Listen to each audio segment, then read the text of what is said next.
സ്നേഹിക്കുന്ന വ്യക്തിയുടെ കൂടെ വസിക്കുക എന്നത് ആനന്ദകരമാണ്. യഥാർത്ഥമായി നാം ഒരു വ്യക്തിയെ സ്നേഹിക്കുമ്പോൾ ആ വ്യക്തിയുടെ വാക്കുകൾ കേൾക്കുവാൻ, ആ വ്യക്തിയുടെ സാന്നിധ്യം അനുഭവിച്ചറിയുവാൻ നമ്മുടെ ഹൃദയം വെമ്പൽ കൊള്ളുന്നത് നമുക്ക് കാണുവാൻ കഴിയും. ദൈവം മനുഷ്യനെ സൃഷ്ടിച്ചത് ദൈവം മനുഷ്യനോട് കൂടെ വസിക്കുക എന്ന ആഗ്രഹത്തോടു കൂടിയാണ്. എന്നാൽ ഏദനിൽ മനുഷ്യനെ സൃഷ്ടിച്ച് എല്ലാ ദിവസവും യഹോവയായ ദൈവം മനുഷ്യനോട് കൂടെ ആയിരുന്ന സമയത്തെക്കുറിച്ചെല്ലാം ഉൽപ്പത്തി 3-ാം അധ്യായത്തിൽ നമുക്ക് കാണുവാൻ കഴിയും. എന്നാൽ ഈ ദൈവത്തിൽ നിന്ന് മനുഷ്യനെ അകറ്റുവാൻ ശത്രുവായവൻ ഒരുക്കിയ കെണിയിൽ മനുഷ്യനകപ്പെടുകയും ദൈവത്തോട് അവിശ്വസ്തത കാണിച്ച് ദൈവത്തിൽ നിന്ന് അകന്നു പോകുന്ന മനുഷ്യനെ നമുക്കവിടെ കാണുവാൻ കഴിയും. എന്നാൽ ഈ ദൈവം വീണ്ടും വീണ്ടും ഈ മാനവജാതിയെ ദൈവത്തോടടുപ്പിക്കേണ്ടതിനുള്ള പദ്ധതികൾ ചെയ്തുകൊണ്ടിരുന്നു. ദൈവജനത്തിന്റെ നടുവിൽ വസിക്കുവാൻ എനിക്കൊരു വിശുദ്ധ മന്ദിരം ഉണ്ടാക്കണമെന്ന് പറയുന്ന ഭാഗം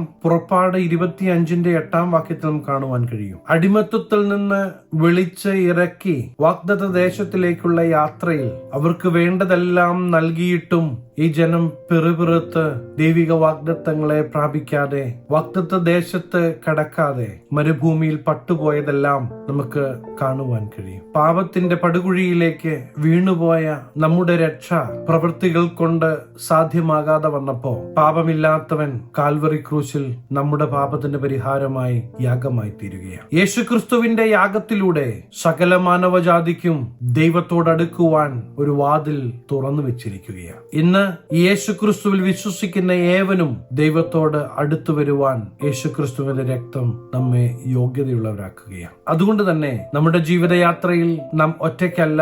യേശുക്രിസ്തുവിൽ വിശ്വസിച്ച് ഈ ദൈവത്തിന്റെ അടുക്കലേക്ക് അടുത്തു വരുന്ന പ്രിയ ദൈവത്തിലെ നമ്മുടെ കൂടെ വസിക്കുവാൻ ആഗ്രഹിക്കുന്ന ഒരു ദൈവമുണ്ട് എന്ന് നാം മറന്നു പോകരുത്. യേശുവിനോട് ചേർന്നുള്ള യാത്രയിൽ നാം തനിച്ചല്ല എന്ന ഒരു ബോധ്യം നമുക്കുണ്ടാകുമ്പോഴാണ് നമ്മുടെ മുമ്പിൽ കാണുന്ന വിഷയത്തിന്റെ വലുപ്പത്തെ നമുക്ക് അവഗണിക്കുവാൻ പറ്റുന്നത്. കാരണം എത്ര വലിയ വിഷയം കടന്നു വന്നാലും നമ്മുടെ കൂടെയുള്ളവൻ സർവശക്തനായ ദൈവമാണ് എന്ന് തിരിച്ചറിയുമ്പോൾ ധൈര്യത്തോടെ നമ്മുടെ ജീവിതയാത്ര മുന്നോട്ട് നയിക്കുവാൻ നമുക്ക് കഴിയും. മനുഷ്യർക്ക് പരിമിതികളുണ്ട്. എന്നാൽ ഇല്ലാത്തതിനെ ഉള്ളതുപോലെ വിളിച്ചു വരുത്തുവാൻ കഴിയുന്ന ഈ ജീവിക്കുന്ന ദൈവത്തിന്റെ സാന്നിധ്യം പ്രിയ ദൈവത്തിലെ നമ്മുടെ ജീവിതയാത്രയിൽ നാം അനുഭവിക്കണമെന്ന് ദൈവം ആഗ്രഹിക്കുകയാണ്. പലപ്പോഴും അങ്ങ് അകലത്തിരിക്കുന്ന ഒരു ദൈവത്തെക്കുറിച്ച് നമ്മൾ കേട്ടിട്ടുണ്ട്. എന്നാൽ ഈ ദൈവം നമ്മെക്കുറിച്ച് ആഗ്രഹിക്കുന്നത് നമ്മോട് കൂടെ വസിക്കുവാനാ. നമ്മുടെ ജീവിത മേഖലകളിൽ കരം പിടിച്ച് നമ്മെ വഴി നടത്തുവാനാ ഈ ദൈവത്തിന് ആഗ്രഹം. നമ്മളായിരിക്കുന്ന ദേശത്ത് നിങ്ങളെ ഒരു അനുഗ്രഹത്തിന്റെ അടയാളമാക്കി വെക്കുവാൻ ഈ ദൈവത്തിന്റെ പദ്ധതിയുണ്ട്.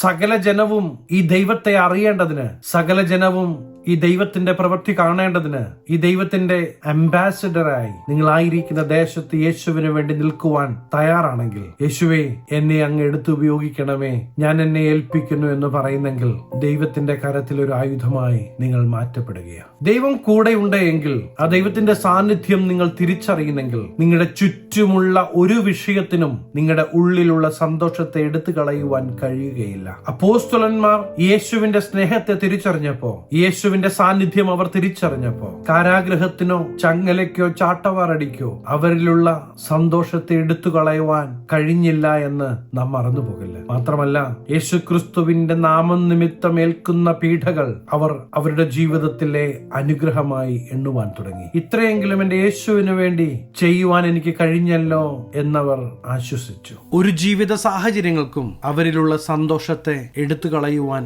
കഴിഞ്ഞില്ല എന്ന് നാം തിരിച്ചറിയേണ്ടത് ആവശ്യമാണ്. പ്രിയ ദൈവത്തിലെ നമ്മുടെ ജീവിത മേഖലകളിലെല്ലാം ഈ ക്രിസ്തുവിന്റെ സാന്നിധ്യം നാം തിരിച്ചറിയണമെന്ന് ദൈവം നമ്മെക്കുറിച്ച് ആഗ്രഹിക്കുകയാണ്. ഒരു വിധത്തിലും ഒരു ശത്രുവിനും എടുത്തു കളവാൻ കഴിയുന്നതല്ല ദൈവം നമ്മിൽ പകർന്നിരിക്കുന്ന ദൈവിക സന്തോഷം. നാം ഈ ദൈവത്തിന് മുമ്പാകെ കടന്നു വരുമ്പോൾ നമ്മുടെ ജീവിതത്തിൽ കടന്നു വന്ന വിഷയങ്ങളെ ദൈവസന്നിധിയിൽ നമുക്കൊന്ന് ഏറ്റുപറയുവാൻ കഴിയണം. പറ്റിപ്പോയ വിഷയങ്ങൾ, ജീവിതത്തിൽ സംഭവിച്ചു പോയ കാര്യങ്ങൾ മറ്റാരോടും പറഞ്ഞില്ല എങ്കിലും ഈ ദൈവത്തോട് ഏറ്റുപറഞ്ഞ് ഉപേക്ഷിക്കുവാൻ തയ്യാറാണെങ്കിൽ, വിശുദ്ധിയിൽ വസിക്കുന്ന വിശുദ്ധനായ ദൈവത്തിന്റെ അടുക്കിലേക്ക് അടുത്തു ചെല്ലുവാൻ ഈ ദൈവം നമ്മെ പ്രാപ്തിയുള്ളതാക്കും.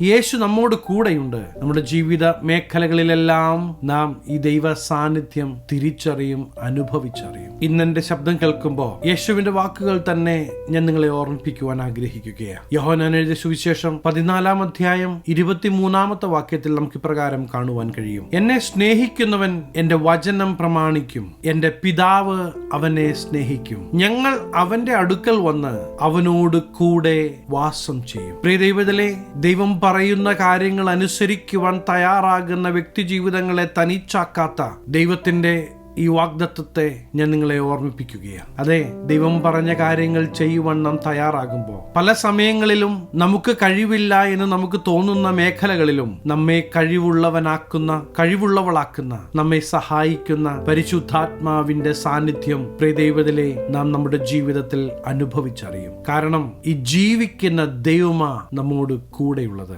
ഈ ദൈവത്തിന്റെ സാന്നിധ്യം ജീവിതത്തിന്റെ എല്ലാ മേഖലകളിലും നിങ്ങൾ അനുഭവിച്ചറിയും. അനുസരണത്തിന് പ്രാധാന്യം നൽകി യേശു സംസാരിക്കുന്ന ഈ ഭാഗത്തിൽ നിന്ന് നാം മനസ്സിലാക്കേണ്ടത്, തന്റെ ജനത്തോട് ചേർന്ന് വസിക്കുവാൻ ആഗ്രഹിക്കുന്ന ഒരു ദൈവമുണ്ട്.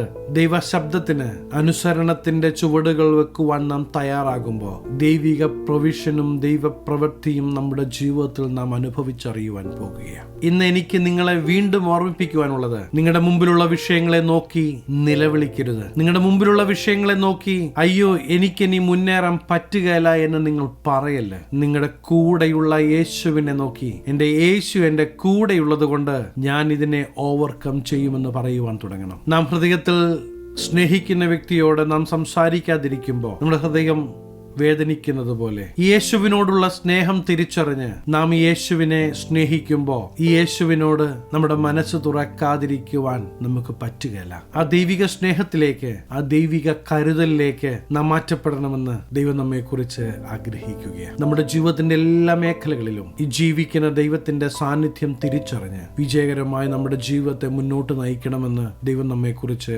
ആഗ്രഹിക്കുകയാണ്. പ്രിയ ദൈവത്തിലെ, യേശുവിനോട് ചേർന്ന് വസിക്കുവാൻ നിങ്ങൾ ആഗ്രഹിക്കുന്നെങ്കിൽ ഞാൻ നിങ്ങൾക്ക് വേണ്ടി പ്രാർത്ഥിക്കുവാൻ ആഗ്രഹിക്കുന്നു. കണ്ണുകളടയ്ക്കാം, പ്രാർത്ഥിക്കാം. മഹാപരിശുദ്ധനായ ഞങ്ങളുടെ സ്വർഗീയ പിതാവേ, യേശുവിനോട് ചേർന്ന് നിന്ന് ജീവിതത്തിൽ വിജയം കാണുവാൻ, അനേകർക്കൊരു അനുഗ്രഹമാകുവാൻ ഈ ജനത്തെ അങ്ങ് സഹായിക്കണം. അനുഗ്രഹിച്ചു പ്രാർത്ഥിക്കുന്നു, അനുഗ്രഹമാകട്ടെ. സകല മാനമഹത്വം അങ്ങേക്ക്, സകലം യേശു ക്രിസ്തുവിന്റെ നിസ്തുല്യ നാമത്തിൽ തന്നെ, ആമേൻ. പ്രിയ ദൈവത്തിലെ, കൂടെയുള്ള യേശുവിന്റെ സാന്നിധ്യം തിരിച്ചറിയുന്ന നിമിഷങ്ങളാകും ഇനിയുള്ള നിമിഷങ്ങൾ. യേശു ഇന്നും ജീവിക്കുന്നു. നിങ്ങളുടെ കണ്ണുനീരിനെ മറികടക്കുവാൻ ഈ ദൈവത്തിന് കഴിയുകയില്ല.